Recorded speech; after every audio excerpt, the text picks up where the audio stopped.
welcome to Across the Fence. I'm Jolie Whitney. Wintertime does not mean downtime for gardeners, and one way to beat the winter blahs is to soak in the lush, warm colors of seed and plant catalogs. So today we're going to do just that with one of the most inspiring people we know, UVM Master Gardener and Across the Fence guru, Julie Parker-Dickerson. I imagine your home is kind of full of plants this time of year when you try and keep some of the outside in, is that right? Absolutely. I tend to keep my geraniums over winter in my house, and it's always great to see flowers this time of year. Yeah, absolutely. Yeah. Something to lighten the house up a little bit. So this is kind of the gardens are resting a little bit. So is this a time of reflection for you, or is planning a big part of it too? Oh, both things. Both things are true. So I like to keep a digital photo album of my garden from this past year, and I take a look at it as I go through my seed catalogs as I make plans for the future. So I like to reflect on the positive. I know it's so easy to get stuck in the negative, but that's why having a photo album is really helpful, because you have a look and you see what you did well and what you'd like to try in the future. Sure, and all gardens look a lot more beautiful in like January and February. You know, when it's cold, you can remember the nice parts. Absolutely, absolutely. And you've actually brought in a couple examples of catalogs. So are all of these online as well, or is it all old-fashioned mail order? Well, I do a combination of both. So I tend to order online, so I do use a digital catalog. I use Apple Pay, sure, to order my seeds. You can order any of these seeds by using a regular order form.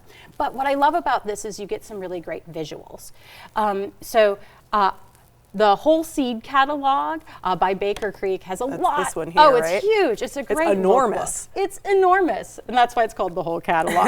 But I tend to look for seeds first that I know worked last year. So those are first on my list. I want something that I know is going to be successful in my garden. So those are the things that I put in my digital catalog first. And those are the things that I can sow outside. So I don't need a fancy light unit. I don't need a greenhouse. I don't need any special tools. I'm going to order those seeds planning for the future. Sure, it's kind of the devil that you know there. Yes, yeah, absolutely. But it's also kind of fun to look at some different things and to challenge myself in 2025. Sure, so you sometimes like to branch out and do something a little bit crazier? Absolutely, yeah, take a little risk. And with yeah, seed packets going from like $3 to $5, I can take a small risk and feel comfortable with that. Absolutely, we're going to dive into a couple of those risks in a second. Yeah. But I want to stick kind of to something that you hinted at there. Do you set a budget when you're doing this? Because $3 to $5 isn't much for one or two, but it can add up. Oh, it really can, yeah. So I think everybody's budget's a little bit different. So I do have a budget for seeds, and I try to stick within that budget. But then if I go over that, what I do is I check out my local seed library. Seed libraries are full of heirloom seeds, so seeds that are tried and true and historic in many varieties. And they're also organic, so somebody harvested from their Vermont garden, brought them to the seed library, and now they're offering up to other gardeners. But if you take them, you just have to remember next year, you want to bring some back, so you want to share it as well. So take a penny, leave a penny, but with seeds. Exactly, exactly. And I know one of your favorite things when it comes to gardening is buying local, and you said you can find them local at your library, as you just said. But what's another philosophy to apply to kind of selecting seeds? Oh, well, organic is best for seeds, just because it's not grown with pesticides. And just like you can go to the grocery store and get conventional vegetables or conventional fruit and organic fruit, in this case, it's a little bit cheaper of an investment, right? You can grow your own organic produce. Amazing. And for a fraction of the cost that you would purchase it for. So I like to go with high mowing seeds as my primary seed source. They are organic, they're non-GMO, and they're right here. We're supporting our neighbors when we buy from high mowing seeds. And what's even great about it is that they give packets away to schools. And these packets may be last year's packets, but seeds last a long time. Sure. So will you go into one of these and maybe find inspiration and then take it to a local shop? Or is it a mix of both? You buy some in the catalogs, you buy some local, just follow your heart? It's a little bit of both, really. So again, that reflection is important. What did I sow that was valuable? And what did I get from local nurseries too that worked that maybe I want to try on my own this year? And you actually, today you brought some advice for maybe some seeds that you've given a try and had really good experiences with. So let's start with lettuce. What are a few of your favorite lettuce varieties? Oh my goodness. So I love the Yankee Hardy blend lettuce. So that's a combination of red and green lettuces. They're super hardy. As soon as the soil can be worked, you can put it out. And you're going to sow it every 3 weeks so you can consistently get a lettuce crop. Yeah, lettuce all summer. Absolutely, yeah. And then the black seeded Simpson lettuce. again, this is a great lettuce variety. It holds a lot of salad dressing, for instance. Nice. It can hold your croutons. But this is a tried and true lettuce that I've grown, and actually I've sent a number of seed packets to my dad this year. Great. And it's nice to have a mix too, so you have kind of a fuller salad, a little bit of both. Absolutely. All right, and speaking of things that we would put in our salad, of course, we have a cucumber recommendation as well. Tell me about some cucumbers. Oh, the National Pickling Cucumber is a great classic? variety. Classic. Great. Yep, you can pickle it. You can slice it up on the salad. It's a good ratio of seeds to the flesh of the fruit.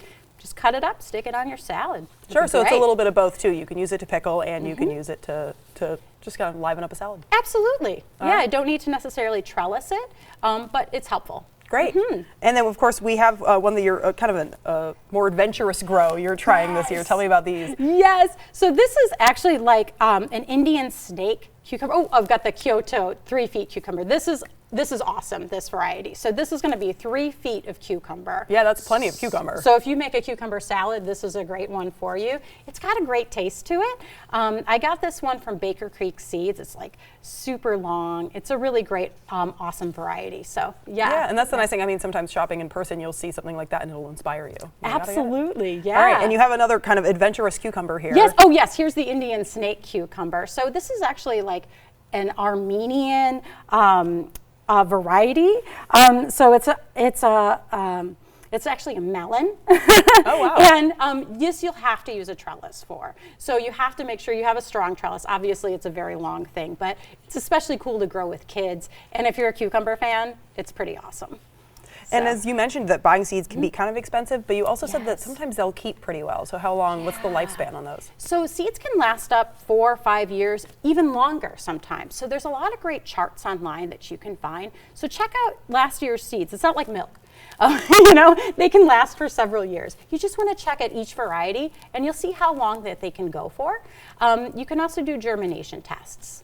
So that's another great thing that you can do is just put them in a paper towel, see if it sprouts. And then you can test and see, will this work out for me or not? But if you want to give them the longevity, is there a certain way to store them or should just? Oh, yeah. So you just want to make sure you have the right temperature. You want to store them indoors, so you don't want them to freeze, but you also don't want them to get too hot.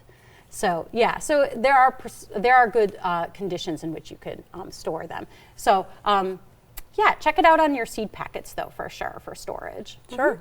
And I'm sure because you're keeping some from years past and you've got some from this year, I bet you have a plethora. So how do you usually organize them? Oh, definitely I like to group them. So make sure which tomatoes do I have. So when I do my inventory, what Brussels sprouts do I have? What can I direct? So I'm constantly looking to see what I have and what I need to get. And we're recording this in January, but it won't be long before you're kind of back to talking about starting seeds indoors. Yeah. So how soon do you usually start them? Well, I generally wait till the beginning of March. So if you start too early, sometimes your tomatoes can get super leggy. If you're starting too late, then your plants aren't going to be big enough. So when I'm looking at my dates, I want to look at the maturity of the plant. So how many days till it's mature? How many days till can I expect fruit?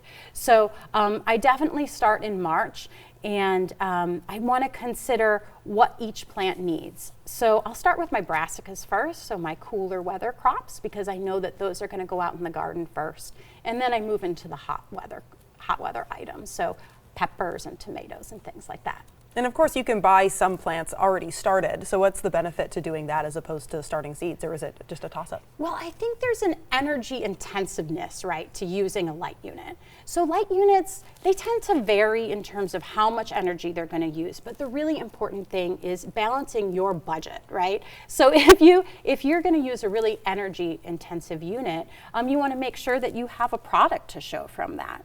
So I tend to lay off the light unit a little bit, and I'll shop for plants at my local, like a local place like Red Wagon Plants, who are going to provide me with tomatoes. They're just going to grow them better than I am. And they're going to grow lots of different varieties. So I tend to go to one of those places to make sure that I can get what I'm looking for a cheaper price. Sure, so it's kind of knowing maybe they're going to do it better. Yes. Yeah. Yes, exactly. And we've already talked about buying local, which is one of your favorite things. And another big talking point for you is pollinators. So how can you make sure and shop for seeds for them? Oh, well, this is such an important discussion. So when I shop for seeds for pollinators, I'm thinking about things that I can direct sow in the garden.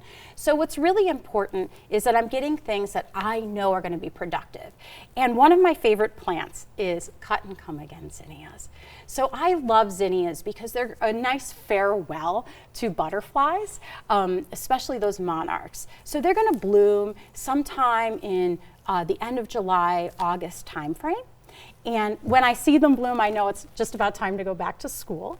But it's also a flower that you can keep on your table, as well as being beneficial to pollinators. So they want to be cut, hence the name Cut and Come Again.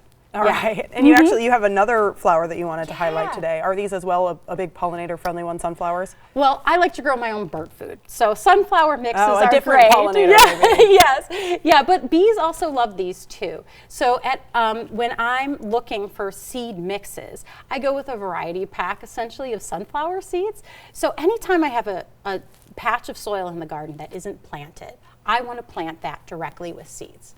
Because I don't want to use mulch. I want to fill in my garden spaces for wildlife. So sunflowers are a great way to do that, as well as those zinnias. So again, they're going to be a little bit later in the season. They're not going to come up right away. But my sunflowers are going to feed birds all the way through November. And we're almost out of time, but I know you wanted to talk about for a second ordering perennials early and like a good resource for doing that. Why don't you tell me about this? Absolutely. So Jane Sorensen of Northeast Pollinator Plants at Riverberry Farm here in Fairfax, she sells these great pollinator kits, and she'll even give you a guide. So I would encourage everybody this year to do something positive for the environment and plant a kit. A pollinator kit is a lot cheaper than buying, let's say, 8 5-gallon perennials, for instance. And they're high quality plants and they're grown local. Yeah, absolutely. Well, thank you so much for joining us today. Thank We've got a you. lot of seed thinking to do now. Yes, thank you, Julie. Absolutely, we're happy to have you. Yeah, happy planting. Oh, thank you. And we hope we've brightened your days in these dark days of winter and you have some ideas for planting this year. And I want to thank everyone at WCAX who makes this program possible. I'm Jolie Whitney. This is Across the Fence. Have a good one.